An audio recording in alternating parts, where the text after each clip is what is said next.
Everyone, welcome to digital GK classes. तो देखिए SST की आज हमारी अगली मैराथन है और इसके पहले 4-5 जो भी मैराथन हुए हैं उसमें सभी पीवाईक्यू को मैंने डिस्कस किया है, जो अभी आपका जस्ट एग्जाम हुआ है और आपका 2021 वाला भी क्वेश्चंस मैंने डिस्कस किया हुआ है। तो अगर आपने अभी तक वो नहीं देखा है तो प्लीज़ आप प्लेलिस्ट में जाइए और वहाँ पर सारी जो भी क्लासेस मैंने ली है, आपके पास नहीं समय है तो आप काम कर रहे हैं या फिर कुछ भी किचन में काम हो रहा है या फिर आप ऐसे ही वॉक कर रहे हैं, तो आप इसको क्या करो ना कि हाई स्पीड पे करके सुनो। देखो क्योंकि एसएसटी का सिलेबस काफ़ी ब्रॉड है। अगर आप ये सोचें कि एक बार में हो जाएगा तो जी नहीं।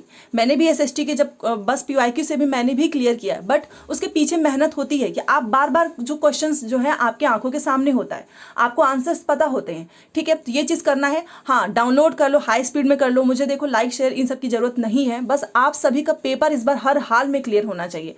ठीक है ना। अगर मेरे पास ये कमेंट आया, मैसेज आया कि जी हाँ आपका एसएसटी से पेपर क्लियर हो गया, तो ये मेरे लिए बहुत बड़ी बात होगी। इससे ज़्यादा मुझे खुशी नहीं मिलेगी। इसीलिए मैं बोल रही हूँ कि आपको कोई ज़रूरत नहीं है लाइक करने का, शेयर करने का, बस आप पढ़ाई करिए। ठीक है, हर दिन पढ़ो और जो भी आपको क्लासेस दे रही हूँ वो आपको डेली 12 बजे ही एसएसटी की मिल जाती है। और हिंदी की पेडागोजी की भी क्लास की मैंने प्लानिंग की है, तो उसका भी टाइम मैं आपको बता दूंगी। ओके, तो चलिए फिलहाल देखिए, ये क्वेश्चन आप में से बहुत से लोग पूछते हैं कि आप टाइम बता दो, तो मैं आपको टाइम बता देती हूँ। 6 फरवरी 2023 का है। अच्छा, एक चीज़ और बोलूँगी, देखो समय नहीं है कि आप बहुत सारे कर पाएँ, तो आप, मैंने हमेशा से बोला है कि अभी ये जो दिसंबर, आप जानते हैं दिसंबर जनवरी फरवरी जो पेपर चले हैं सीटेट का, अगर आपने बस इतना भी 20-25 सेट लगा दिया ना तो हो जाएगा आपका काम। तो वही मैं करा रही हूँ, क्योंकि 6 जो फरवरी का जो पेपर था उसमें कुछ क्वेश्चन आपको नए तरीके के मिलेंगे, तो मैंने सोचा कि इसको डिस्कस कराना बहुत ज़रूरी है। क्योंकि अगर यहाँ से आपके 10 से 15 क्वेश्चन भी फंस रहे हैं तो आप समझ सकते हो कि आपका जो है सीटेट पेपर 2 पास हो जाएगा। ठीक है, तो बस ये मेहनत आप सभी के लिए है। तो चलिए वीडियो स्टार्ट करते हैं। देखिए बहुत लोग बोलते हैं इंग्लिश में भी दिखाइए, तो कोशिश करूंगी कि आपके सामने इंग्लिश वाला भी हो।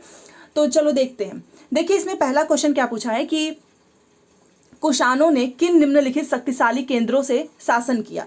अब मैंने हमेशा से बोला है कि हिस्ट्री, ज्योग्राफी, पॉलिटी में आपको चीज़ों को रटना पड़ता है। समझने वाली चीज़ें कौन सी हैं, तो वो है पेडागोजी। तो ये आपको याद रखना है। तो इसका क्या होगा राइट आंसर? तो इसका राइट आंसर होगा ऑप्शन नंबर 2। ये रहा, आप स्क्रीनशॉट ले लेना। जो कुषाण थे ना, उनका शक्तिशाली, यही तो पूछ रहा है ना कि इसमें से कौन से शक्तिशाली केंद्रों से शासन किया, मतलब ऐसा कौन सा शक्तिशाली केंद्र था जहां से जो है कुषाण ने शासन किया, तो वो है पेशावर और मथुरा। अब देखो नाम कंफ्यूज करेगा, तो एक तो याद रखो कि पेशावर तो होगा ही, बाकी आप जो है कृष्ण भगवान की नगरी से भी याद रख सकते हैं मथुरा, क्योंकि अपने आप में कृष्ण जो है बहुत शक्तिशाली हैं, तो आप इससे रिलेट करके याद करिए। बाकी ऐसा कोई मतलब नहीं है, आपको जैसे भी याद हो बस याद होना चाहिए, तो दूसरा सही हो जाएगा। ठीक है, चलिए अब ये है स्टेटमेंट, जैसा कि मैंने बोला है हमेशा से कि अब यहाँ पर देखो हिंदी इंग्लिश एक साथ रखना पॉसिबल नहीं हो पाता है, तो मेरी मजबूरी बन गई है और आपका पेपर इतना समय है कि इसको फिर से अरेंज करने में समय लगेगा। तो चलो ये दूसरा क्वेश्चन देखिए। यहाँ पर देखो ABC जो है इनको दिया गया है, ये देखो नीचे लिखा हुआ है। और एक बात याद रखना कि सही चीज़ें पूछा है, यहाँ पे कई बार नहीं लिख देता है, तो इसमें आपको बताना है कि सही विकल्प का चयन करें। तो चलो देख लेते हैं। सबसे पहले क्या पूछ रहा है कि क्या लिखा है कि पूरा पाषाण काल 20 लाख साल पहले से 12,000 साल पहले के दौरान माना जाता है। क्या बात सही है? तो जी हाँ। अब देखिए जिसने मॉडर्न हिस्ट्री हो गई, मेडाइवल या फिर जो एंशियंट है, अगर आपने थोड़ा बहुत भी पढ़ा है तो चीज़ें आप रिलेट कर पाएंगे। नहीं पढ़े हैं कोई बात नहीं, आप स्क्रीनशॉट लेकर कम से कम याद तो कर सकते हैं। इतना तो करिए क्योंकि ये क्वेश्चन पूछा हुआ है। आपको याद रखना है कि इस काल को भी 3 भागों में बांटा गया था, आरंभिक, मध्य एवं उत्तर पूरा पाषाण युग। मानव इतिहास की लगभग 99% कहानी इसी काल के दौरान घटित हुई है। तीनों बातें सही हैं, जिसे स्क्रीनशॉट लेना है आप ले सकते हैं। इसमें ABC तीनों सही हैं। ठीक है, तो ये हो गया हमारा राइट आंसर। चलिए दूसरा भी हो गया। और 60 क्वेश्चन मैं हमेशा से बताती हूँ कि अगर 60 क्वेश्चन पूछता है सीटेट, कोशिश आपकी यही होनी चाहिए कि आपके नंबर 40 से ऊपर हो। 40 से नीचे जैसा ही जाएगा ना तो थोड़ा सा आपका डर बनेगा कि पता नहीं क्लियर होगा कि नहीं, बट जैसे ही आप 40 से ऊपर गए, 40 से ऊपर 50 भी हो सकता है, 40 से ऊपर आपका 49 भी हो सकता है, तो इतना नंबर तो आना ही चाहिए। ठीक है, और मुझे पूरा भरोसा है कि जो लोग भी वीडियो देख रहे हैं उन सभी का नंबर आएगा, क्योंकि मुझे पता है कि सीटेट को क्लियर करने के लिए सबसे ज़्यादा क्या जरूरी है, और वही मैं आप सभी के लिए लेकर आती हूँ। ठीक है, अब ये रहा हमारा तीसरा क्वेश्चन। देखिए इसमें क्या पूछ रहा है कि ए बी कथन को पढ़ो और सही विकल्प का, ध्यान दीजिएगा सीटेट क्या करता है क्वेश्चन में ना यहीं पर नहीं लगा देगा और हम ध्यान नहीं देंगे। तो यहाँ पर क्या लिखा है, सही विकल्प का चयन करना है। अब आप देखिए ये पूछा था 6 फरवरी को, इन्होंने ऐसा पैटर्न बनाया है। ये इसीलिए मैं करा रही हूँ पेपर, क्योंकि अभी तक क्या मिल रहा था आपको, ए मिल रहा था, बी मिल रहा था, सी मिल रहा था, बट इन्होंने क्या किया है, यहाँ इन्होंने ए के अंदर +1 2 3 ये भी डाल दिया है, इसीलिए क्वेश्चन करा रही हूँ मैं। तो ये क्वेश्चन पूछा था 6 फरवरी को कि इसमें आपको क्या करना है, दोनों को पढ़ो ए और बी को और बताओ सही विकल्प का चयन करो। तो चलो देख लेते हैं। सबसे पहले देखिए इसमें क्या लिखा है कि मनसब मुगलों द्वारा चलाई गई एक श्रेणी व्यवस्था थी जिसके जरिए, अब अगर आपने मनसब मुगलों के बारे में पढ़ा नहीं है तो आप नहीं समझ पाएंगे, बट मैं बताती हूँ। इन्होंने क्या किया था, मनसब मुगलों के द्वारा चलाई गई एक श्रेणी व्यवस्था थी जिसके जरिए पद, वेतन और जो सैन्य उत्तरदायित्व हैं ये सभी निर्धारित किए जाते थे। तो ये बात एकदम सही है, तो पहला सही हो गया। ठीक है, दूसरा देखो क्या लिखा है कि मनसबदारों की, अब मनसबदारों की जो है सैन्य उत्तरदायित्व का निर्धारण एक संख्या पर निर्भर था जिसे जाट कहा जाता था। तो ये बात गलत है, ठीक है ना। तो बी आपका गलत है, केवल ए सही है। तो हम जाएंगे पहले के साथ। आप स्क्रीनशॉट भी लीजिएगा, बट मैं एक चीज़ बोलूँगी कि जब भी आप वीडियो देख रहे हैं ना, कॉपी पेन लेकर बैठो और आप उसी समय ना नोट करते जाइए। क्योंकि आप क्या करोगे ना कि एक बार मान लो आपने वीडियो देखा, आपने कुछ चीज़ें नोट कर ली, फिर उस चीज़ को याद करके जब दोबारा से आप वीडियो देखेंगे ना, तो मेरे ऑप्शंस बताने से पहले ही आपको समझ में आ जाएगा कि इसका सही आंसर क्या है। ये सारी चीज़ें मैंने की है तभी मैं आपको बता रही हूँ। तो पहला सही होगा। चलो 4 में चलते हैं। यहाँ पर देखिए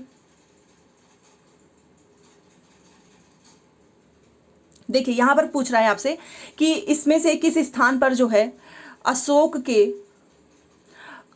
के अभिलेख ग्रीक और अरमाइक भाषाओं में पाए गए।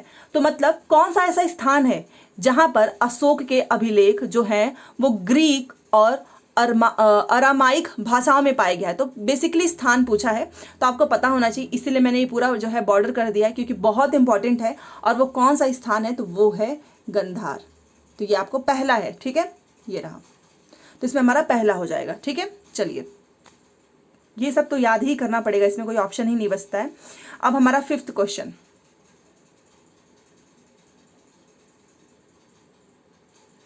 देखिए जितना हो सकता है कि आपको अच्छे से बस दिखना चाहिए उतना मैं कोशिश कर रही हूँ, बस समय बहुत कम पड़ रहा है इसलिए। देखिए 5वां क्वेश्चन आपको देखना है कि गोंड राज्य, फिर उसके पास आ गया गठकटंगा में 70,000 गांव थे। और अभी ये नाम जैसे ही 70,000 आए तो मुझे आज जो है आपने देखा होगा कि जो मुख्यमंत्री जो नीतीश हैं उन्होंने, जो आपको पता ही है, उन्होंने आज स्पीच, मतलब आज क्या 15 अगस्त को जो स्पीच दी थी, आपको पता है ना कि प्राथमिक में 79,000, ये तो हर बच्चे को याद होगा, 943 है। और इन्होंने इसको क्या बोल दिया है ये आप जानते ही हैं, ठीक है। तो इन्होंने शायद, इन्हें पता भी नहीं है, और मुझे ऐसा लगता है किसी वजह से शायद इनको सुप्रीम कोर्ट का जजमेंट भी ना पता हो। क्योंकि आप राज्य का मुख्यमंत्री अगर भर्ती निकाल रहे हैं और 79 जो कि 80,000 के आसपास है, और इसको कितना कम बता दिए हैं, आपने देखा ही होगा। चलिए देखते हैं। गोंड राज्य हो गया, गठकटंगा में 70,000 गांव थे, इसे उल्लेखित किया गया है। कैसे उल्लेखित किया गया है ये आप बताइए। इसे उल्लेखित किया गया, किस में उल्लेखित किया गया, बेसिकली यही पूछ रहा है। तो आप याद रखो, जब भी गोंड राज्य या फिर गढ़ की बात आएगी ना, तो चाहे कितने गांव थे ये मतलब रखो, ये मतलब मत रखो। इसका सिंपल सा एक मतलब है कि इसको किस में उल्लेखित किया गया है, तो इसको उल्लेखित किया गया है अकबरनामा में। ये पॉइंट आपको याद रखना है, ठीक है। देखो ज्यादा चीजें याद करने पे मत जाओ, बस जितने में आपका काम निकल जा रहा है ना, क्योंकि आपको सीटेट को क्वालिफाई करना है हर हाल में, ताकि आप D++B के जो है टीजीटी की वैकेंसी में बैठ पाए, एनवीएस में बैठ पाए, EMRS में बैठ पाए, यूपी की जो टीजीटी की वैकेंसी है उसमें बैठ पाए। तो मेरा तो एक ही पर्पज है, क्योंकि पिछली बार जब मैंने सीटेट क्लियर किया था 2021 में, तो उसमें मैंने देखा कि पेपर 2 का रिजल्ट जो है बहुत खराब आता है, बच्चे पास नहीं कर पाते हैं। तो पढ़ाई तो करते हैं बट स्ट्रेटेजी की जो है ना कहीं कमी हो जाती है, ठीक है। चलिए बहुत हो गई बात, अब नहीं करेंगे बिल्कुल भी। अब यहाँ पर देखिए 6 वाला क्वेश्चन, थोड़ा सा इसको फिर दिखने में दिक्कत हो जाएगी। चलिए मैं इसको अच्छे से पढ़ भी दूंगी। यहाँ पर देखो 2 लिखा हुआ है, कथन और कारण। अब आपको तो मुझे बताने की भी जरूरत नहीं है कथन और कारण का क्या मतलब होता है, आप लोग स्टार्टिंग से पढ़ते आए हैं। तो कथन का देखिए यहाँ पर लिखा है कि स्थानीय जनजाति लोगों द्वारा पुरी हो गया, उड़ीसा के जगन्नाथ की काष्ठ प्रतिमा बनाई जाती है। तो क्या ये बात सही है? जी हाँ। कारण क्या लिखा है कि जगन्नाथ मूलतः एक स्थानीय देवता थे जिन्हें आगे चलकर विष्णु का रूप मान लिया गया है। ये तो इन्होंने जगन्नाथ की जो है विशेषताएं बता दी, बट इन्होंने रीजन तो बताया नहीं कि आखिर में काष्ठ जो प्रतिमा है ये लोग क्यों बनाते थे। स्टेटमेंट तो सही है बट व्याख्या सही नहीं है, इसीलिए हम जाएंगे दूसरे के साथ। ठीक है, चलिए अब ये हमारा 7 है और आप देख सकते हो नीचे भी आपको देखना होगा। ठीक है, 7 में देखिए बेसिकली ये बिरसा जो आंदोलन है ना, ये बहुत इंपॉर्टेंट है, कई बार पूछा हुआ है, इसलिए आपको ध्यान रखना है कि इनके बारे में क्या चीज़ें सही हैं। तो चलो देखते हैं। बिरसा के अनुयायियों ने लाल झंडे को बिरसा राज का प्रतीक बनाया। क्या ये बात सही है? बिल्कुल भी नहीं। उसके बाद से जो है बिरसा ने लोगों को उकसाने के लिए परंपरागत प्रतीकों और भाषा का इस्तेमाल किया। क्या ये बात सही है? तो जी हाँ, ये बात सही है। बिरसा आंदोलन आदिवासी समाज को सुधारने के विरुद्ध थे। ये भी गलत है। बिरसा ने मिशनरी और हिंदू जमींदारों का लगातार विरोध किया। तो क्या ये बात सही है? तो जी हाँ। तो केवल बी और डी सही है। तो हम जाएंगे पहले के साथ। ठीक है, चलिए अब हम बढ़ते हैं आगे और ये हमारा कौन सा क्वेश्चन होगा? 8। अभी तक देखो हमने 7 क्वेश्चन कर लिए हैं। ठीक है, तो बेसिकली मैं एक चीज़ यहाँ पर दिखाना चाहूँगी, ये रहा नंबर, काफ़ी छोटे में लिखा हुआ है इसलिए, तो मैं आपको नंबर भी बताती चलूँगी कि कितने क्वेश्चन हमने किए हैं। अब ये देखिए 8 क्वेश्चन यहाँ पर देखिए, फिर से वही है ये कथन, और कुल मिलाकर ना एसएसटी का क्वेश्चन एग्जामिनेशन हॉल में जब करने बैठेंगे तो समय बहुत जाता है। आप देख सकते हैं यहाँ पर कितना जो है लेंदी क्वेश्चन पूछा हुआ है। तो चलो 8वां जो है वो हम देख लेते हैं। सबसे पहले आपको ध्यान देना है कि क्या पूछा है, तो सही चीज़ें पूछी हुई हैं, तो सही पे ध्यान देंगे। ठीक है, यहाँ पर लिखा है, और एक चीज़ ऑप्शन में देखिए, ऑप्शंस में भी सीटेट ने खेला है, इसलिए ध्यान दीजिएगा। देखो यहाँ पर तो सही गलत लिख दिया है, बट नीचे आप देखिए क्या लिख रहा है कि दोनों सही है, दोनों सही है। अब एक रीजन यहाँ पे लगा दिया, किंतु यहाँ पे लिखा है कि ए का कारण, ये जो ए है इसका कारण बी नहीं है, और यहाँ पर लिखा है कि इस ए का कारण बी है। तो आपको ये भी ध्यान देना है। आप देख सकते हैं इसीलिए ऐसा सेट जो है ये 6 फरवरी को बहुत अच्छे क्वेश्चन पूछे हैं सीटेट ने। तो देखिए सबसे पहले कि लाखों ग्रामीण महिलाएं जो सूत काट कर अपनी आजीविका चला रही थी, वे 19वीं शताब्दी के मध्य तक बेरोजगार हो गई। क्या ये बात सही है? तो जी हाँ। उसके बाद से क्या होता है कि 1830 के दशक तक भारतीय बाजार ब्रिटेन में बनी सूती कपड़े से पट गए, और 1880 के दशक तक स्थिति यह ये हो गई थी कि भारत के लोग जितना सूती कपड़ा पहनते थे उसमें से 2/3 तो ब्रिटेन में बना होता था। ये स्थिति हो गई थी। तो क्या ये रीजन सही है? तो जी हाँ। एक तो पहली बात, इन्होंने बात भी एकदम सही बताई है और इसका कारण भी इन्होंने सही दिया है। तो हम जाएंगे 4 के साथ। ठीक है, चलिए अब 8वां क्वेश्चन, और यहाँ पर आप देखते जाइएगा ये हमारा 9 क्वेश्चन है। ठीक है, तो आपको एक आइडिया लगेगा कि आपके कितने क्वेश्चन सही हुए हैं। अब हमारा 9 वाला जो क्वेश्चन है वो देखिए, इसमें देखिए, देखो इसमें 4 ऑप्शन है, काफी आसान है। एक सही वाला आपको बस बताना है, कौन सा कथन, वो भी सही पे ध्यान देना है। सबसे पहले देखिए इसमें क्या सही है, तो महात्मा गांधी रविन्द्रनाथ टैगोर ने औपनिवेशिक शिक्षा का विरोध किया था। तो क्या किया था? तो जी हाँ, इन्होंने किया था। और आपने देखा कि बाद में जो है राष्ट्रीय शिक्षा जो है 6, जो कि काशी विद्यापीठ हो गया, बिहार हो गया, महाराष्ट्र हो गया, ये भी इसका भी आपने देखा होगा कि विकास हुआ था। तो पहला स्टेटमेंट एकदम सही है। अब नीचे लिखा है कि महात्मा गांधी ने क्या समर्थन किया था, तो ये तो दोनों में से एक ही सही हो सकता है, तो ये अपने आप गलत हो गया। महात्मा गांधी ने औपनिवेशिक शिक्षा का विरोध किया किंतु टैगोर ने इनका समर्थन किया, जी नहीं, दोनों ने ही जो है इसका विरोध किया है, ऊपर ही क्लियर हो चुका है। फिर से वही है कि टैगोर ने विरोध किया, महात्मा गांधी ने समर्थन किया, ऐसा नहीं है, दोनों लोगों ने ही विरोध किया है। तो पहला इसमें सही हो जाएगा। ठीक है, चलिए अब हम आ जाते हैं 10वें पे। यहां पर देखिए 10 नंबर में देखिए, प्राचीन ग्रंथों में, ये इतना आसान क्वेश्चन है बट ये सीटेट का फेवरेट है, हर बार पूछेगा कि जो विधवाएं थी उनको जलाने की अनुमति कहीं नहीं दी गई है। आप भी जानते हैं जो भी हमारे प्राचीन ग्रंथ है ये तो लोग जो है अपने मन से कहानी बना देते हैं कि ये चलता आया है। अगर पूछ लो उनसे कि बताओ कहाँ पर लिखा है ऐसा, तो फिर वो बता नहीं पाएंगे। ऐसे ही बहुत सारी चीज़ों का मिसयूज होता है। तो प्राचीन ग्रंथ में कहीं पर भी नहीं लिखा था कि जो विधवाएं हैं उनको जला दो। ठीक है, ये कथन किस समाज सुधारक के साथ जुड़ी हुई है, तो ये तो मुझे लगता है कि आप सभी को पता होगा। इसका राइट आंसर क्या है? राजा राम मोहन राय, और इन्होंने ब्रह्म समाज की स्थापना की है, ये भी आपको याद रखना है। So option number 4 is right. ठीक है, चलिए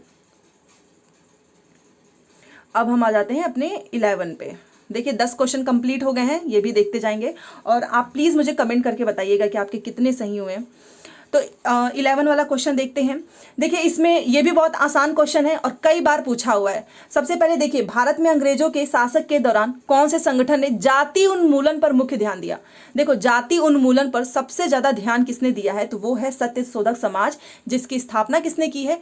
तो ज्योतिबा फुले, आप सभी जानते हैं। So option number 4 will be right. ठीक है, चलिए अब हम जो है कितने पे आ गए हैं? 12 पे। हाँ देखिए ये हमारा 12 क्वेश्चन है। फिर से वही है कि आप इसमें कथन को पढ़ें और सही चीज़ों का चुनाव करें। तो चलो देख लेते हैं। देखिए थोड़ा सा इसको नीचे करती हूँ। यहां पर देखिए इसमें क्या पूछ रहा है कि टीपू सुल्तान द्वारा अंग्रेजों का विरोध के संदर्भ में दोनों कथन को पढ़ो, सही चीज का जवाब दो। देखो अपनी मृत्यु तक टीपू सुल्तान जो है अंग्रेजों के विरुद्ध लड़ते रहे और उसने अंग्रेजों को उसने क्या किया था? अंग्रेजों की जो सांस्कृतिक परंपराएं थी उसका विरोध किया था। दोनों बात एकदम सही है, ए और बी। तो हम जाएंगे तीसरे के साथ। ठीक है, तो ये तो टीपू सुल्तान के बारे में है। आपको याद रखना है कि वो क्या कर रहे थे? विरोध कर रहे थे और लड़ते रहे लास्ट समय तक। ओके चलिए, तो फिलहाल कितने क्वेश्चन हो गए? 12 क्वेश्चन कंप्लीट हो गए। अब हम आ गए 13 पे और ये है, शायद ऐसा ही कोई होगा जिसे क्वेश्चन का आंसर ना पता हो। Poverty and un British rule in India नामक पुस्तक के लेखक कौन थे? तो वो हैं दादा भाई नौरोजी, जिन्होंने इंडियन नेशनल यूनियन का नाम बदल के इंडियन नेशनल कांग्रेस, भारतीय राष्ट्रीय कांग्रेस कर दिया था। और इन्होंने 3 बार जो है कांग्रेस की अध्यक्षता की है, 1896, 1906 और तीसरा आप मुझे बताएंगे। ठीक है, बेसिकली इनको नामकरण के लिए भी हम जानते हैं। ओके, तो दादा भाई नौरोजी ये बहुत इंपॉर्टेंट है, कई बार पूछा हुआ है। और इसमें एक और बता देती हूँ, ये कौन थे? सचिव थे। ठीक है, बदरुद्दीन तैयब जी कौन थे? तो ये भारतीय राष्ट्रीय कांग्रेस के पहले मुस्लिम अध्यक्ष थे, पहले थे। और दूसरे कौन थे? तो वो थे सयानी जी। ठीक है, ये भी आपको ध्यान रखना है। चलिए, तो बेसिकली इसका आंसर होगा 4। चलो अब हम आ गए 14 पे। चलिए, और ये आपने पढ़ा होगा मॉडर्न जो हिस्ट्री है उसमें बहुत अच्छे से इसको डिस्क्राइब किया गया है। तो देखिए इसमें पूछ रहा है ना कि आखिर में किन किन देशों के राजनेता गुट निरपेक्ष आंदोलन का हिस्सा थे। तो आपको सही चीजें याद रखनी है, किस किस देश के जो है वो हिस्सा थे। तो वो थे भारत के, जी हाँ, यूगोस्लाविया, इंडोनेशिया, घाना और मिस्र। सही चीजें याद रखो बस, गलत पे नहीं। तो option number 1 will be right. बाकी ये गलत वाली मैं क्यों आपको समझाने जाऊँ, बेकार में आप कंफ्यूज होंगे। चलिए 15 पे अब आ जाते हैं। अब ये तो प्लेनेट से है और आप सभी जानते ही हैं।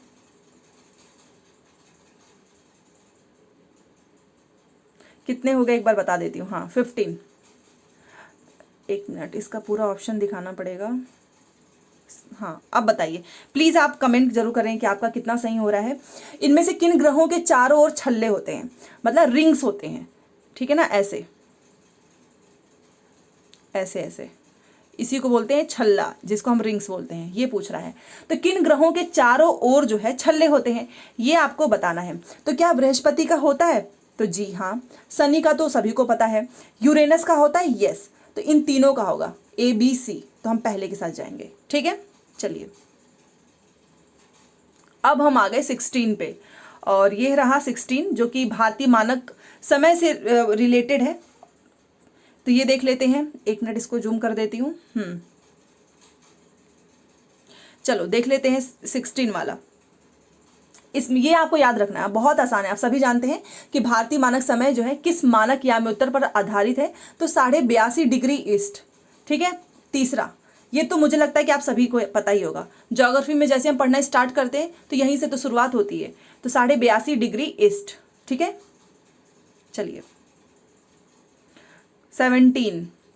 और ये भी मैंने आपको कराया हुआ है, ये रिपीट है क्वेश्चन। देखिए क्वेश्चन रिपीट है ये, और कैसे अभी आप समझ जाएंगे। इसमें क्या पूछ रहा है कि आखिर में ये जो दिन और रात है तथा ऋतु में परिवर्तन है संभावित करता है क्या, क्यों होता है? आपने कभी सोचा है कि दिन के बाद से फिर रात हो जाता है, फिर गर्मी के बाद से ठंडी आ जाती है? ऐसा क्यों होता है? क्योंकि जो पृथ्वी है ना, उसके घूर्णन एवं परिक्रमण के कारण। और इस स्क्रीनशॉट ले लो प्लीज़, रिक्वेस्ट है। और ये क्वेश्चन आपको जरूर देखने को मिलेगा।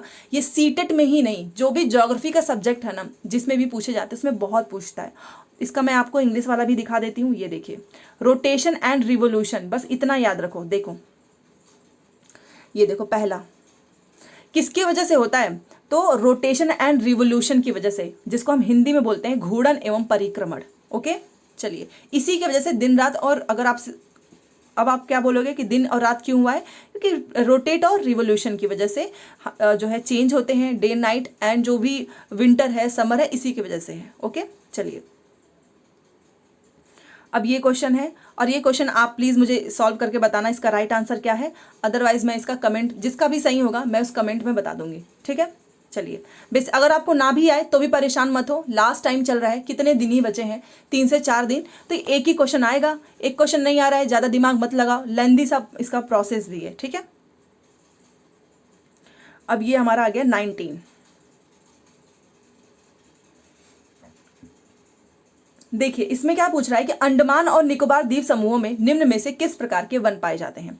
तो बस आपको याद रखना है कि अंडमान और निकोबार द्वीप समूहों में जो है आर्द्र पर्णपाती वन पाए जाते हैं, सिर्फ यही, और कुछ नहीं। ये सब याद ही नहीं करना है, तो केवल पहला होगा इसमें। ठीक है, चलिए, देखिए, हम 19 क्वेश्चन कर चुके हैं और अभी हम जो है 20वें पे आ गए हैं। देखिए, फिर से यहाँ से आपका एजर्शन एंड रीजन।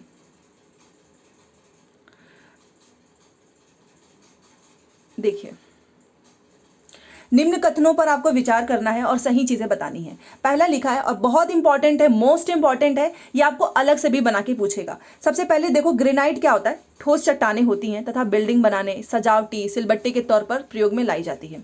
जी हाँ, अब रीजन क्या है? क्योंकि पृथ्वी की भूपर्पटी के बहुत नीचे धीरे धीरे ठंडा होने के कारण ये बड़े दानों का रूप ले लेते हैं। यस, ये जो ठंडा हो जाता है ना, उसकी वजह से जो बड़े दाने होते हैं उसी को हम ग्रेनाइट बोल देते हैं। तो बात तो एकदम सही है, व्याख्या भी एकदम सही है, तो पहले के साथ जाएंगे। ठीक है, ऑप्शन नंबर 1। चलिए, अब हम आ गए 21 पे। देखिए, ये पवन के बारे में पूछा है, तो देख लेते हैं इसमें क्या लिखा है कि पवन के बारे में जो भी कथन दिया है आप सही विकल्प का चयन करो। ठीक है, तो पहला क्या लिखा है कि मानसूनी पवनें मौसमी पवनों का उदाहरण है। हमने पिछली क्लास में भी देखा था, तो ये बात सही है। मौसमी पवनें वर्ष भर लगातार निश्चित दिशा में चलती हैं। इसने क्या कर दिया ना, वर्ष भर की बात कर दी, इस वजह से ये गलत होता है। स्थल व समुद्री समीर स्थायी पवनों के उदाहरण है, ये भी गलत है, केवल पहला सही होगा इसमें। ठीक है, चलिए, अभी आपको स्पीड में करके देखना है, ज़्यादा से ज़्यादा क्वेश्चंस।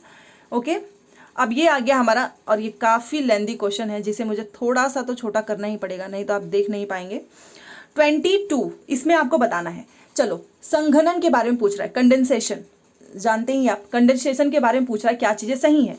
तो देखो, जलवाष्प क्या होता है? संघनित होकर ठंडा होकर जल की बूंद बनाते हैं। आप भी जानते हैं कि जो जलवाष्प है वो संघनित हो जाता है और ठंडा होकर जो जल की है वो बूंद बनाता है। बात सही है। जब जल की ये बूंदें इतनी भारी हो जाती हैं कि वायु में तैर ना सके, तभी तो ये वर्षण का रूप में नीचे आ जाती हैं, क्योंकि जब भारी होंगी तो वो वायु में तैर नहीं सकेंगी, फिर वो बारिश के रूप में नीचे आ जाती हैं। बात एकदम सही है। आकाश में उड़ते हुए जेट हवाई जहाज अपने पीछे सफ़ेद पद चिन्ह छोड़ते हैं, क्योंकि इंजनों से निकली नमी जो है वो संघनित हो जाती है। ये भी बात सही है। तो तीनों बातें ही सही है इसमें।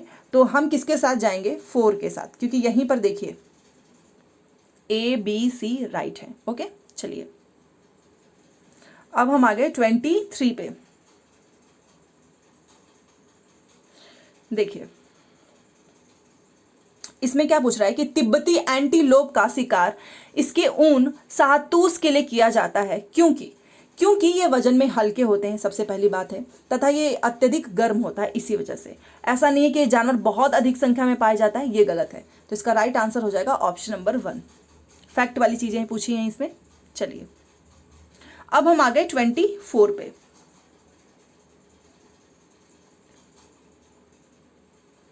देखिए, यहां पर पूछ रहा है कि ए और बी का जो है आपको विचार करना है और बताना है कि क्या चीजें सही हैं। ठीक है, तो 2 चीजें लिखी गई हैं। इसमें लिखा है कि सबसे पहले देखिए कि नवीकरणीय संसाधन असीमित होते हैं और इन पर मानवीय क्रियाओं का प्रभाव नहीं होता है। क्या ये असीमित होते हैं? एकदम गलत, पहले इसने गलत बता दिया। अनवीकरणीय संसाधन की तुलना में नवीकरणीय संसाधन जल्दी पुनः पूरित हो जाते हैं। क्या ये बात सही है? तो जी हाँ, केवल बी सही है और ए गलत है। तो ए गलत है, बी सही है। हम जाएंगे 4 के साथ। ओके, चलिए, अब हम आगे इस पे 25 पे। और ये भी कुछ ज़्यादा ही लेंदी है, इसको थोड़ा सा, हाँ देखिए 25 देखिए प्लीज़, आप अगर आपको ना दिखे ना तो प्लीज़ 360 पे कर लीजिएगा, आपको अच्छे से क्लियर दिखेगा, क्योंकि आप देख सकते हो इतना लंबा चौड़ा इनका क्वेश्चन इन्होंने पूछा है कि थोड़ा सा इसमें मुझे समय लग जाएगा दोबारा से रीअरेंज करने में। तो बेसिकली ये हमारा 25 नंबर का क्वेश्चन है। तो देखते हैं इसमें क्या पूछा है। देखिए इसमें पहले आप देखो सही विकल्प का चयन करना है, तो किस चीज़ का, तो यहाँ पर लिखा है कि सैलों से खनिजों को बाहर निकालने की प्रक्रिया का क्रम क्या होगा। मतलब आपको एक ऑर्डर में लगाना है। अगर आप पृथ्वी की सतह से उसकी आंतरिक तहों तक जाते हैं, मतलब आप जो है सतह से फिर उसके आंतरिक तहों तक जाते हैं, तो जो सैल है, जो खनिजों को बाहर निकालने की जो प्रक्रिया है, उसका क्रम क्या होगा ये बताना है।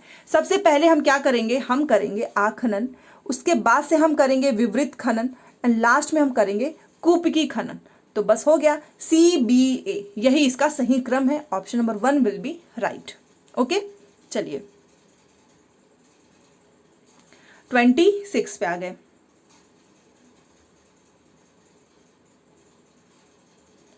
यहां पर देखिए 26 में स्थानांतरित कृषि आपको पता ही है, इसके संदर्भ में निम्न कथनों पर विचार करो। तो यहाँ पर लिखा है कि ये भारी वर्षा वाले क्षेत्र हैं और यह तीव्र पुनर्जनन वाले क्षेत्रों में प्रचलित होती है, और आप जानते ही है कि इसको कर्तन एवं दहन मतलब काटो और जलाओ के नाम से भी जानते हैं। तो तीनों बातें सही हैं। तो हम जाएंगे किसके साथ, हम जाएंगे 4 के साथ। ओके चलिए अब हम आ गए 27।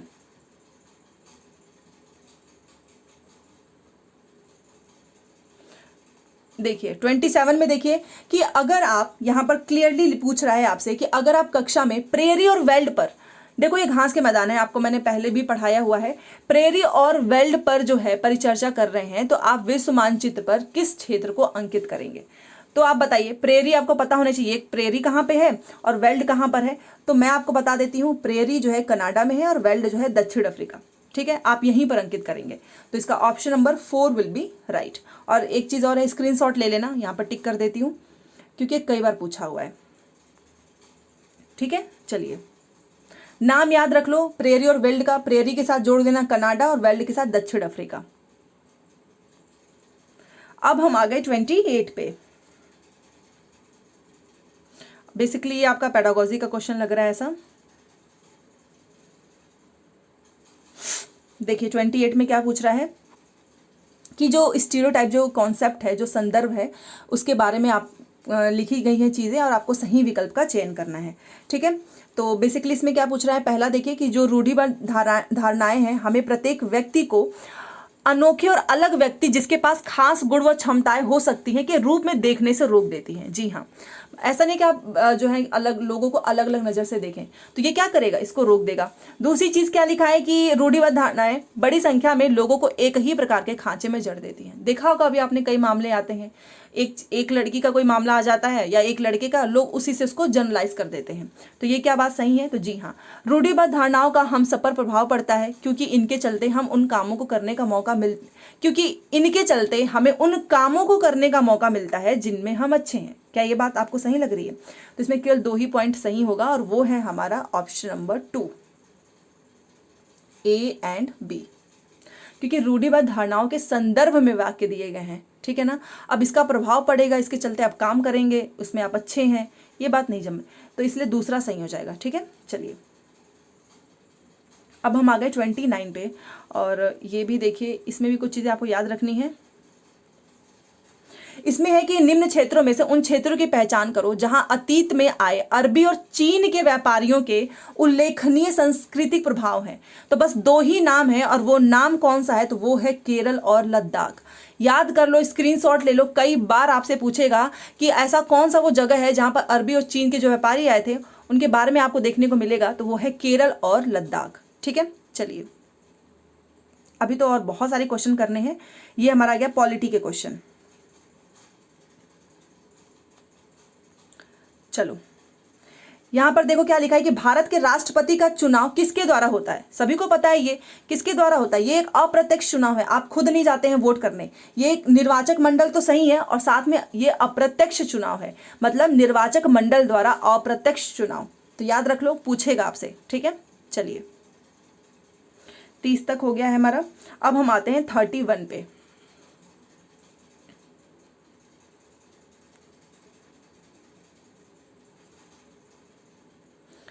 तो देखिए इसको थोड़ा साइड करती हूँ, नहीं तो दिखेगा नहीं फिर। चलिए 31 में देखिए, सबसे पहले ये सारी चीज़ें लिखी गई हैं, फिर यहाँ पर पूछा है कि ये किसकी विशेषता की व्याख्या करता है। तो इसके लिए पढ़ना होगा कि हमारा जो संविधान है यह सुनिश्चित करता है कि शासन की व्यवस्था केवल कुछ विशेषाधिकृत लोगों को सम्मिलित नहीं करती, जो सभी के लिए निर्णय ले। जी हाँ, यहाँ सरकार के विभिन्न स्तर हैं, इसीलिए कई स्टेजेस बनाए गए हैं। ठीक है, और जो संविधान से ही अपनी ताकत और अधिकार प्राप्त करते हैं, तो ये भारतीय संविधान के किस विशेषता की व्याख्या करता है? बहुत आसान है, संघवाद। बहुत से लोग शक्तियों के बंटवारे पे चले जाएंगे, जी नहीं, संघवाद है। ठीक है, फेडरल, आप यहाँ पर भी देख सकते हो, ऑप्शन नंबर 1। चलिए 32 पे आ गए।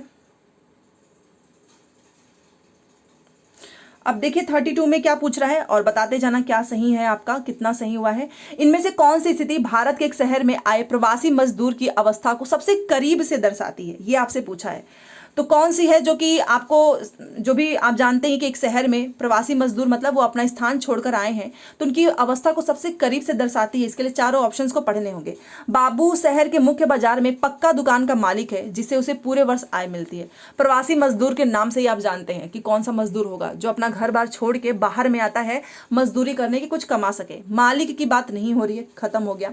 राजन एक ठेले पर दिन में सामान बेचता है और रात होने पर उसी में सो जाता है। ये है प्रवासी मजदूर, उसका कोई घर ठिकाना नहीं है। आपने देखा होगा बहुत सारे जो ठेले वाले हैं वो दिन में सामान बेचेंगे और उसी पे सो भी जाएंगे। ये है राइट आंसर। बाकी इसके बाद से देखो, ये नए शॉपिंग मॉल हो गए, ये कोई जो है दंत चिकित्सालय कोई चला रहा है, ये हो ही नहीं सकता है।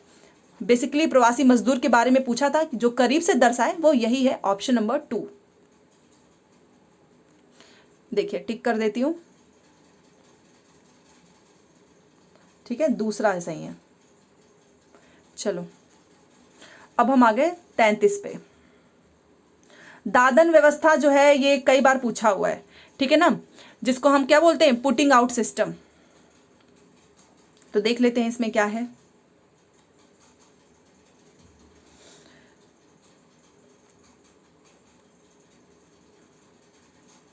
हाँ अब दिखेगा आपको अच्छे से।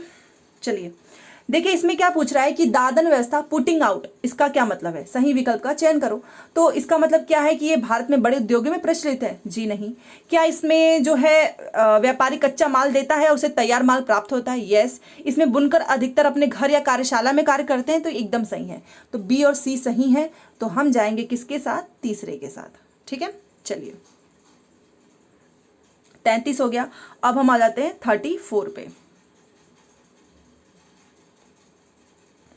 34 देखिए, यहां पर है कि एक विरोध प्रदर्शन के दौरान पुलिस द्वारा हेक्टर पीटरसन की हत्या की जो घटना है, किस ऐतिहासिक संघर्ष से जुड़ी हुई है? आखिर में इनकी घटना जो हत्या है वो किस घटना से रिलेटेड है? तो वो है कि दक्षिण अफ्रीका में रंग भेद नीति के खिलाफ ये लोग संघर्ष कर रहे थे। बस इतना ही है, ये तो सभी को पता होगा। ठीक है, तो तीसरा सही हो जाएगा। अब हम आ गए 35 पे, 35 पे, और ये मैंने कराया भी है 35 वाला। आप देखिए इसको ध्यान से। इसमें देखो क्या लिख रहा है कि हिंदू उत्तराधिकार अधिनियम द्वारा 2005 निम्न में से किस कारण हेतु लैंगिक समानता की ओर एक कदम है? तो आप जानते हैं, कल ही मैंने बताया है कि जो बाप है, जो फादर है, जो पिता है, उसकी जो भी संपत्ति है उसमें बेटा बेटी मतलब डॉटर एंड सन दोनों का सेम होगा। Right, okay. तो बस यही है, बाकी और कुछ मतलब नहीं है। जो लोग मेरी कल की क्लास किए हैं ना वो आराम से बता सकेंगे। तो दूसरा सही हो जाएगा कि यह बेटियों को पिता की संपत्ति पर अधिकार दिलाता है, क्योंकि ऐसा होता है ना कि लड़कों को मिलता है, बट इसकी वजह से क्या होगा कि लड़कियों को और लड़कों को दोनों को समान मिलेगा। तो दूसरा सही हो जाएगा। 36 देखिए 36 में क्या है कि भारतीय, यहां पे फिल इन द ब्लैंक है, कि दिन को याद करने के लिए गणतंत्र किसको? तो संविधान के लागू होने के दिन को याद करना। गणतंत्र दिवस आपको पता है ना, 26 जनवरी 1950 संविधान लागू हुआ। इसी को याद करने के लिए हम क्या करते हैं? गणतंत्र दिवस मनाते हैं। तो तीसरा सही हो जाएगा। चलिए 36 भी हो गया। अब ये हमारा कौन सा क्वेश्चन है? 37। अभी तो बहुत क्वेश्चन करने हैं, और ये भी आपका पॉलिटी से रिलेटेड क्वेश्चन है। देखिए, और 39 जो भी है, 39 है, 38 है, 40 है, 21 है। कई बार इससे क्वेश्चन पूछा है कि राम्या एक बेकरी में सहयोगी कर्मी के रूप में काम करती है, मतलब उस हेल्प वगैरह करने के लिए। उसे उसके मालिक का महंगा मोबाइल फ़ोन चुराने के लिए झूठे आरोप में जो है अभियुक्त बनाया जाता है, मतलब झूठा आरोप लगा दिया जाता है कि तुमने मालिक का फ़ोन चुराया है। परंतु वो अपनी खराब आर्थिक स्थिति के चलते अपने बचाव के लिए वकील नहीं कर पाती है। बेचारी वो खुद ही काम कर रही है, कहाँ से वकील रखेगी। उसके केस का प्रतिनिधित्व करने के लिए भारतीय संविधान के किस अनुच्छेद के अनुसार राज्य द्वारा उसे वकील दिया जाएगा। अगर आप नहीं उतना जो है इकोनॉमिक जो है आपके पास नहीं है उतने पैसे, तो और आपको कोई ऐसे फंसा रहा है, तो आपको जो है भारतीय संविधान के किस अनुच्छेद के जो है अनुसार राज्य द्वारा वकील दिया जाएगा। तो याद रखना वो है आर्टिकल 39A। स्क्रीनशॉट ले लो, मोस्ट इंपॉर्टेंट है, कहानी बना के ऐसे ही क्वेश्चन पूछेगा। ठीक है, चलो 37 तक हो गया हमारा। अब हम आगे 38 पे, और वही है।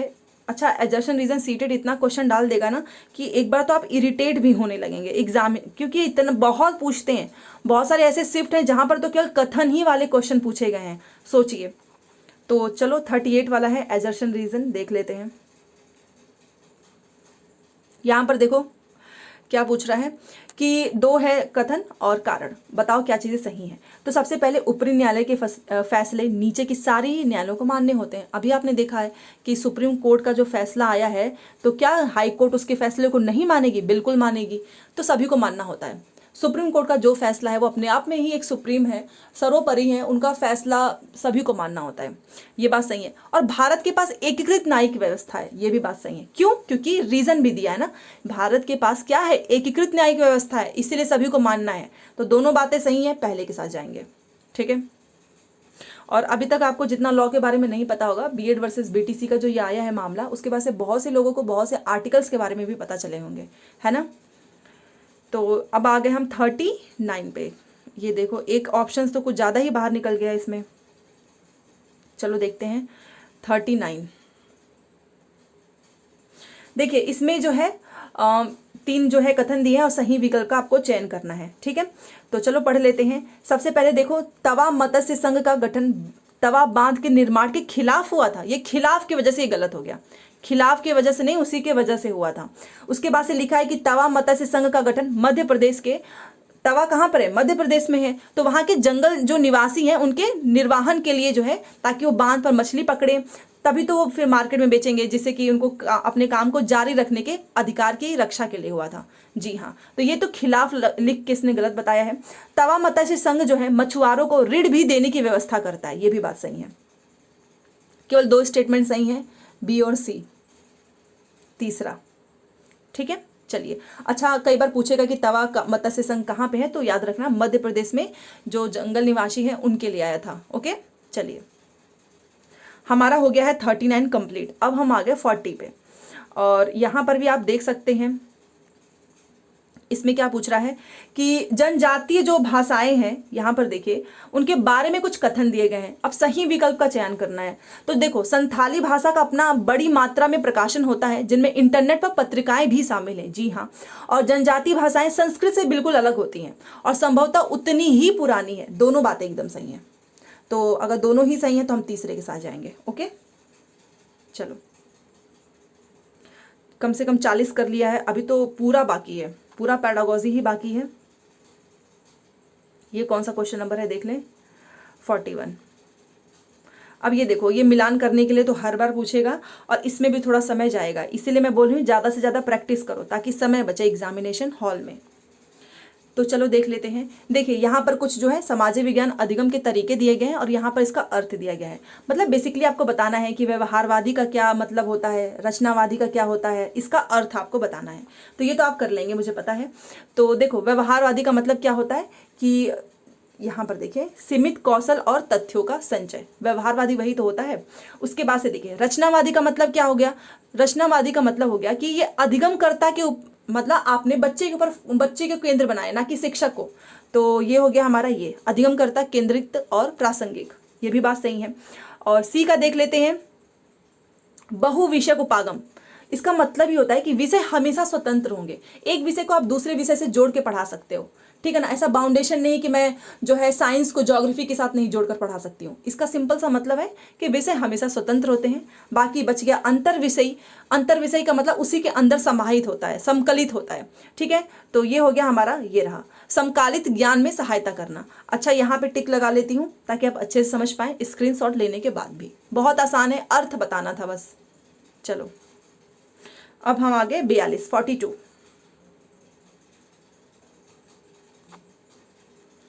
और 42 में देखिए कि निम्न में से कौन सा शब्द इतिहास में पूरा स्थल की सही व्याख्या प्रस्तुत करता है। बस इतना याद रखो, पूरा स्थल का मतलब क्या होता है कि वह स्थान जहां पे औजार, बर्तन, इमारतों जैसी वस्तुओं के अवशेष मिले हो। जहां पर भी अवशेष मिलता है उसी को हम पूरा स्थल करते हैं। निर्माण हो रहा है, संग्राहक हो रहे हैं, या फिर प्राचीन इंजीनियरिंग की अवशेष की बात नहीं होती है। इसका मतलब है सिंपल सा कि औजार, यहां पर देखिए औजार, बर्तन, इमारत जैसी वस्तुओं के अवशेष मिले हैं, तो दूसरा सही हो जाएगा। ठीक है, इसका मतलब होता है पूरा स्थल। चलिए थोड़ा सा इसको, अच्छा देखो, अगर लास्ट का कुछ आपको यहाँ पे कट रहा है तो यहाँ पे लास्ट में इंपॉर्टेंट नहीं होता है। लास्ट में यही पूछेगा ना कि सही है क्या नहीं है। तो जो मोस्ट इंपॉर्टेंट है, मैं चाहती हूँ ना कि उसको जूम करके दिखाऊं आपको। तो चलिए 43 देखिए, यहां पर देखो लिखा है कि एक शिक्षिका अपने विद्यार्थियों के साथ, फिर भी थोड़ा सा मैं आपको पहले पूरा दिखा देती हूं। देखिए, एक शिक्षिका अपने विद्यार्थियों के साथ अल्पसंख्यक समुदाय के जीवन अनुभव के बारे में चर्चा करना चाहती है, तो कौन सी उपयुक्त जो है शिक्षण रणनीति होगी। बस इतना समझ गए ना आप। चलो, तो इसका मतलब क्या है, इसमें देखो कि एक टीचर है और वो अपने बच्चों के साथ स्कूल के अल्पसंख्यक जो समुदाय हैं उनका जो जीवन का अनुभव है उसके बारे में चर्चा करना चाहती है। तो इसके लिए मैं ऐसा क्या करूंगी जो कि बच्चे के लिए सबसे बेस्ट होगा समझाने के लिए। तो क्या मैं उनको संवैधानिक चार्ट दिखा दूंगी, मतलब ये रहा चार्ट, ये देखो बच्चों इसे समझ लो, क्या समझ में आएगा, छोटे से बच्चे हैं नहीं। क्या मैं उनको डाटा दिखा दूंगी, अब वो इतने बड़े तो है नहीं कि डेटा पे वो काम कर लेंगे। या फिर मैं बोलूंगी कि चलो तुमको मैं पिक्चर दिखा देती हूँ, मतलब कुछ ऐसा फिल्म दिखा देती हूँ। या फिर अल्पसंख्यक प्रभुत्व वाले क्षेत्र में लोगों की दैनिक गतिविधियों पर एक प्रस्तुतिकरण। एक बात याद रखो, ये जो दैनिक वर्ड है ना, अपने आप में पॉजिटिव वर्ड है। तो कहीं पर भी ऐसा कुछ आता है तो आपको इसी के साथ जाना है। Option number 4 will be right. चाहे कितना भी सही हो, बट दैनिक जीवन से जोड़े, दैनिक गतिविधियों पे कुछ दिखाए, वो हमेशा सही होगा। चलो अब हम आगे बेसिकली 44 पे। अब देखिए यहाँ पर क्या है ना, यहाँ पर लास्ट में कुछ नहीं लिखा है, बस निम्नलिखित लिखा है। अब ये कट जाएगा तो कोई बात नहीं है, आपको क्वेश्चन तो दिखेगा ना अच्छे से। तो देखिए लिखा है कि प्रारंभिक शिक्षा के विद्यार्थियों को जाति आधारित भेदभाव के मुद्दों से परिचित कराने के लिए मैं किस संसाधन का प्रयोग करूंगी। अपने आप पे सोचो, किसका प्रयोग करूंगी। क्या मैं जो है, देखो किसकी बात हो रही है, जहां पर ऊंची नीची जातियों की बात होती है, जहां पर यह दिखाया जाता है कि तुम जो है छोटी जाति के हो। अब इसको करने के लिए अच्छे से, मतलब ऐसे मुद्दों से परिचित कराने के लिए मैं क्या प्रयोग करूंगी जिससे कि बच्चों को समझ में आए। तो अभिलेख जो अशोक स्तंभ पर लिखे हैं बिल्कुल भी नहीं, यहां से कौन सा जाति का पता चलेगा। आरक्षण नीति नहीं, मानवाधिकारों का ये भी नहीं। मैं क्या दिखाऊंगी, भीमराव अंबेडकर के बचपन के अनुभवों के वृतांत, और इनसे बेटर कभी कोई समझ नहीं सकता है। बचपन में इनको छोटी जाति की वजह से पढ़ाया नहीं जाता था, क्लास से बाहर निकाल देते थे, मारते थे, पीटते थे, उसके बावजूद भी इन्होंने पढ़ाई की। और आप जानते हैं कि संविधान किसने लिखा है, तो इससे बेटर एग्जाम्पल तो हो ही नहीं सकता है। ऑप्शन नंबर 4 45 फिर से वही है, किनारे में बस इतना ध्यान देना, कुछ नहीं लिखा रहता है, निम्नलिखित लिखा रहता है। ठीक है, तो चलो 45 देखिए, इसमें पूछा है कि इतिहास की अध्यापिका मौर्य राजवंश का जो है, मौर्य राजवंश का उदय विषय को अपने विद्यार्थियों को पढ़ाना चाहती है। ठीक है, कि मौर्य राजवंश का उदय कैसा हुआ, कैसे हुआ, ये मैं अपने बच्चों को पढ़ाना चाहूंगी। तो इन चारों में से मैं कौन सी शिक्षण सहायक सामग्री का इस्तेमाल उन्हें करना चाहिए बच्चों को। तुलनात्मक का, रेखा का, दंडालेख का। जी नहीं, हमें जो है उन्हें किसका उपयोग करना चाहिए, तो वो है प्रगतिशील समय रेखा। तभी तो पता चलेगा मौर्य राजवंश का उदय। तो तीसरा सही हो जाएगा। 40 देखिए 46 का नंबर है। 46 में क्या लिखा है कि विविधता के बारे में पढ़ाने के लिए वृत्त चित्र जो है वो प्रासंगिक है। अगर शिक्षक किसका प्रयोग करें, देखिए वृत्त चित्र कब प्रासंगिक होगा, जब आप एक अनजान भौगोलिक स्थान में जीवन के अनुभव उपलब्ध कराने, मतलब इसी का प्रयोग करने के लिए तो करेंगे ना, जहां पर वृत्त चित्र क्या है, प्रासंगिक है। और आपको क्या पढ़ाना है, तो विविधता। बाकी मनोरंजन तो कभी सही नहीं होता है, ना ही व्याख्यान विधि। और यहाँ पर लिखा है कि आप उन्हें अन्य अपने जीवन में कैसे जीते हैं उन अजीब से तरीकों को दिखाओ। ये तो कोई मतलब ही नहीं बनता है, कौन सा अजीब तरीका दिखाएं? तो बस इसका राइट आंसर होगा पहला। कुछ क्वेश्चंस के ऑप्शंस तो आप तुरंत एलिमिनेट कर सकते हैं, जैसे कि मैंने मनोरंजन को काटा है, मैंने व्याख्यान विधि को काट दिया, तो अपने आप आंसर बाहर आ जाएगा। 47, और ये काफ़ी लेंदी है, आप देख सकते हैं। तो इसमें क्या है देखिए, लिखा है कि एक 7वीं कक्षा की सामाजिक विज्ञान अध्यापिका अपने विद्यार्थियों को ग्राम पंचायत के दफ्तर के दौरे पर ले जाती है। इस शिक्षण विधि के क्या फायदे हैं? अब देखिए, लास्ट का कट जाएगा, कोई बात नहीं, मेन आपका यहीं पे है। देखिए यहाँ पर क्या लिख रहा है कि एक 7वीं कक्षा की सामाजिक विज्ञान की टीचर है, अपने स्कूल के बच्चों को ग्राम पंचायत के दफ्तर के दौरे पर, मतलब ऑफिस के दौरे पर लेकर जाना चाहती है। तो इसके क्या फायदे हैं, क्या फायदा होगा इससे, आप बताइए। इंग्लिश वाला दिखाना तो चाहती हूँ, बट क्या करें, बहुत लेंदी क्वेश्चन हो जाएगा, फिर लेंदी आपका ये टॉपिक भी हो जाएगा, वीडियो भी हो जाएगा। तो देखिए, आप बताइए इसका राइट आंसर क्या होगा। तो इस शिक्षण विधि के क्या फायदे हैं, तो चलो देखते हैं।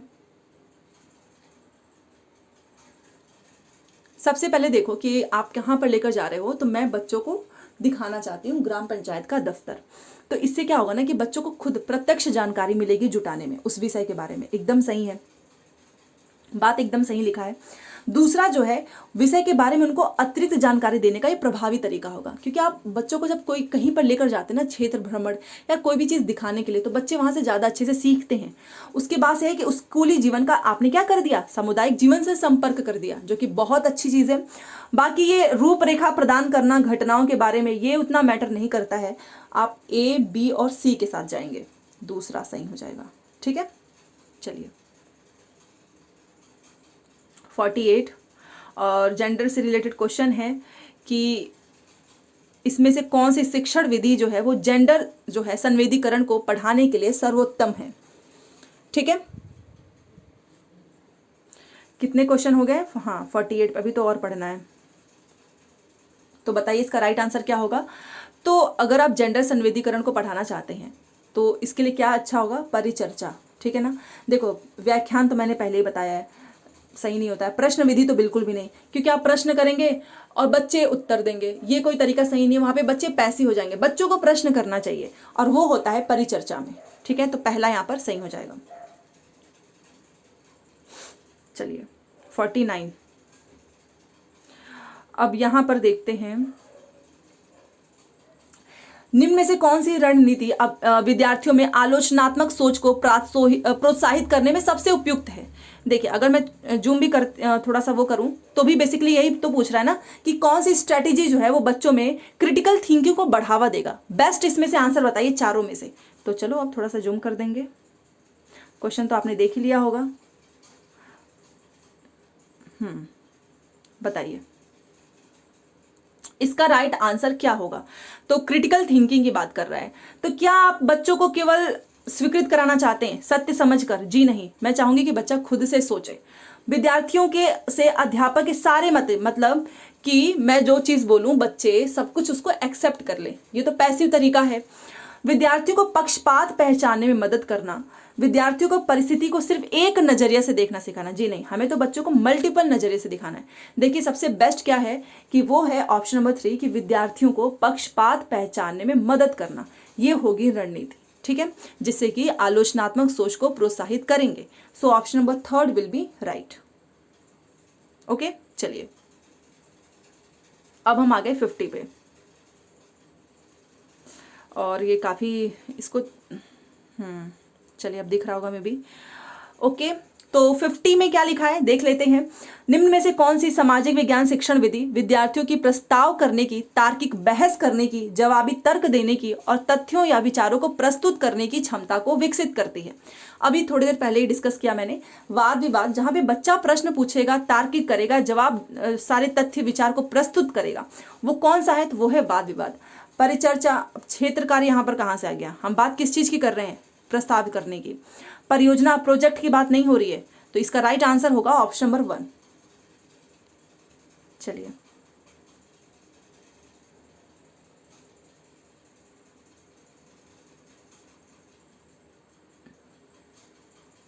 एक्चुअली यहाँ पर 50 नंबर लिखा है और उसके नीचे, अच्छा हाँ 51 लिखा है। चलिए मैं बताना लास्ट में कितने क्वेश्चन में से आपका कितना सही हुआ। ओके, तो चलो 51 देखते हैं। देखिए इसमें ये लिखा है कि सामाजिक विज्ञान की एक शिक्षिका अपनी कक्षा में सेलों की विशेषताएं विषय शुरू कर रही है। मतलब सेलों की विशेषताएं के बारे में एक विषय है वो शुरू कर रही है। तो कौन सी गतिविधि उसके उद्देश्य हेतु सबसे अधिक महत्व रखता है, ये आपको बताना है। तो कौन सी एक्टिविटी होगी, तो मैं आपको यहाँ पर पहले ही बता देती हूँ कि बस आप मॉडल दिखाकर चर्चा नहीं कर सकते हैं, ना ही आप बस उनको पढ़ाकर समझाएंगे, ना ही आप उनको कहेंगे कि जाओ बच्चों इकट्ठा करके लेकर आओ। आप क्या करेंगे, सबसे अच्छा इसमें क्या होगा कि विभिन्न प्रकार की सेलों को लाना तथा इनका प्रयोग इन सेलों की विशेषताओं को पहचानने तथा तुलना करने में करना। देखिए ये जो वर्ड है ना, ये पहचानना और तुलना करना, ये अपने आप एक पॉजिटिव टैग वर्ड है, इससे भी आप एलिमिनेट कर सकते हो। तो इसका राइट आंसर है ऑप्शन नंबर 4। ठीक है, चलिए तो अगर आपको ना भी दिखा हो तो मैं एक बार दिखा देती हूँ। 4 इसका सही है। चलिए 52,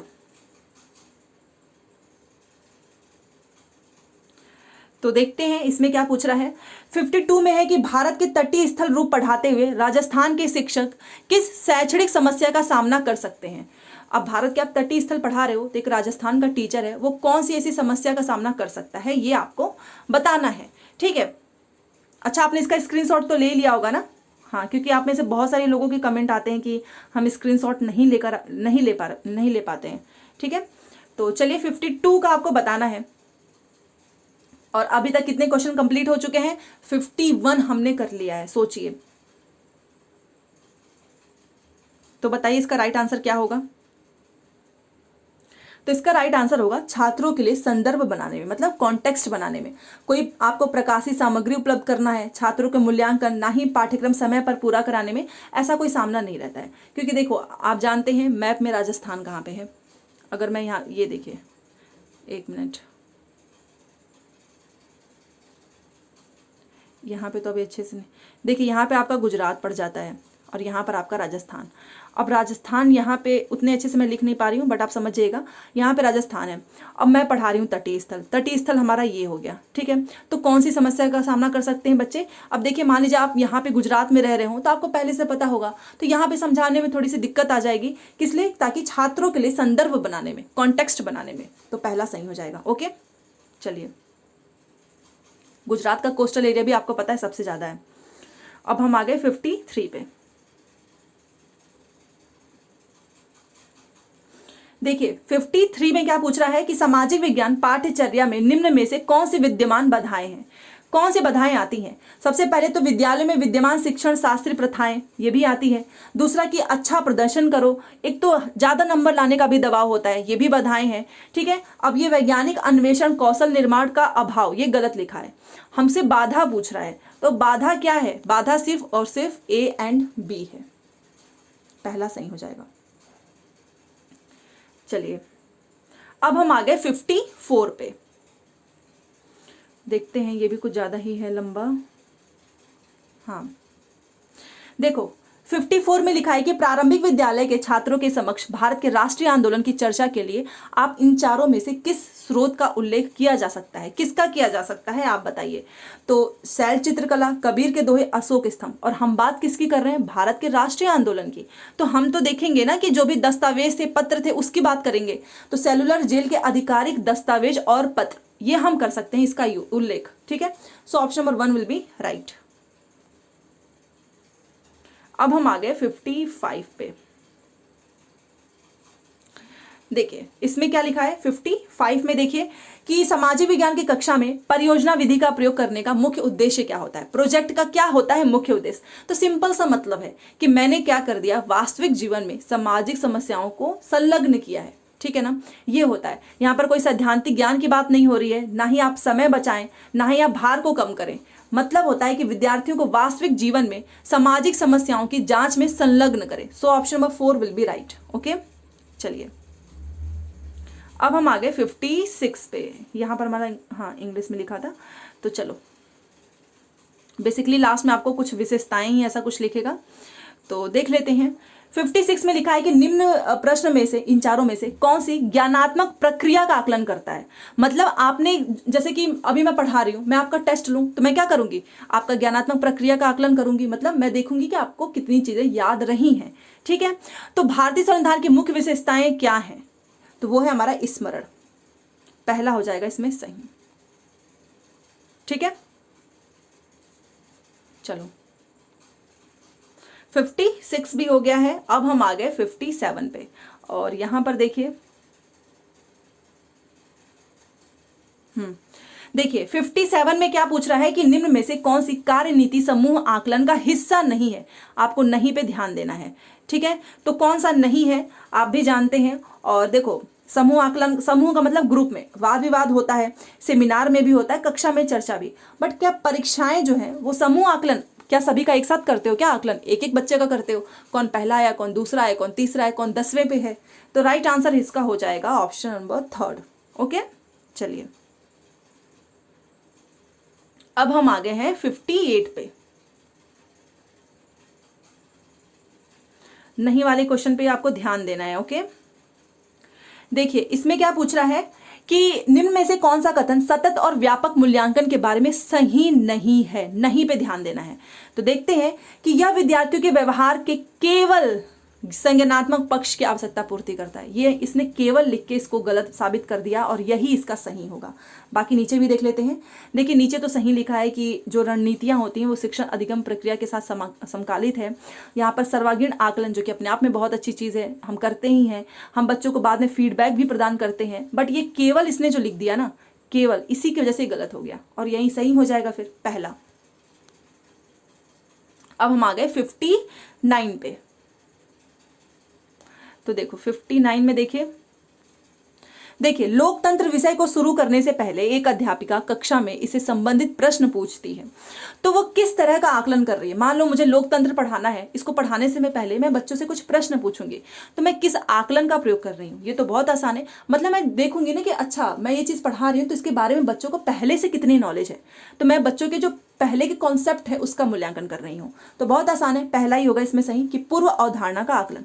योगात्मक तो आप छमाई करते हो, लास्ट में नंबर जोड़ लेते हो। नैदानिक मतलब कठिनाई का पता लगाना।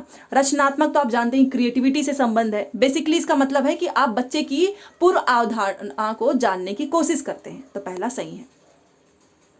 और करते ही करते देखिए हम 60 क्वेश्चन पे पहुंच गए हैं। पूरा एक सेट का मैंने पूरे 60 क्वेश्चन आपको कराए हैं आज, और कोशिश की हूं कि आपको समझा सकूं। तो देखिए एक यहाँ पर लिखा है कि एक अच्छी तरीके से डिजाइन किया गया पोर्टफोलियो होना चाहिए।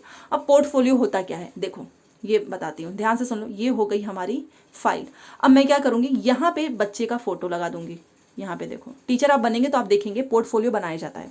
हर बच्चे का अलग अलग पोर्टफोलियो होता है। और मान लीजिए आप क्लास 1 में है, जो भी आपकी क्लास टीचर है, आप आगे जाएंगे तो उसको जो है हैंड ओवर कर देंगे आपका पोर्टफोलियो। इसमें क्या होता है, आपका देखिए आपका नेम, आपका मदर नेम, आपका फादर नेम, मतलब एक बच्चे से रिलेटेड जो है वेट, हाइट, सब कुछ मेंशन होता है, एड्रेस वगैरह सब कुछ। ठीक है, तो यहाँ पर पूछ रहा है कि एक अच्छी तरीके से कैसा होता है पोर्टफोलियो, मतलब डिजाइन किया गया पोर्टफोलियो कैसा होना चाहिए, आप बताइए। तो कैसा होना चाहिए, चलो देख लेते हैं। सबसे पहले उद्देश्यपूर्ण और व्यवस्थित होना चाहिए। जी हाँ, ये नहीं कि आपने नाम एकदम लास्ट में लिख दिया, डेट ऑफ बर्थडे एकदम ऊपर लिख दिया। ऑर्गेनाइज में होना चाहिए। और यहाँ पर लिखा है, ये तो सही है, विद्यार्थियों के जो प्रदत्त कार्य हैं और गतिविधियों को प्रतिबिंबित करने वाला हो। यस, जो भी बच्चे की जो असाइनमेंट है, एक्टिविटीज है, वो सब कुछ आप लिखिए उसमें। मैंने अभी बताया ना, ओवरऑल होता है सब कुछ।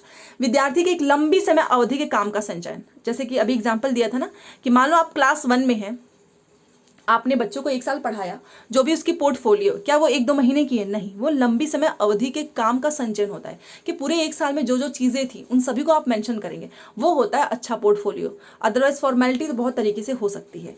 तो हमारा इसमें से राइट आंसर है ऑप्शन नंबर 4।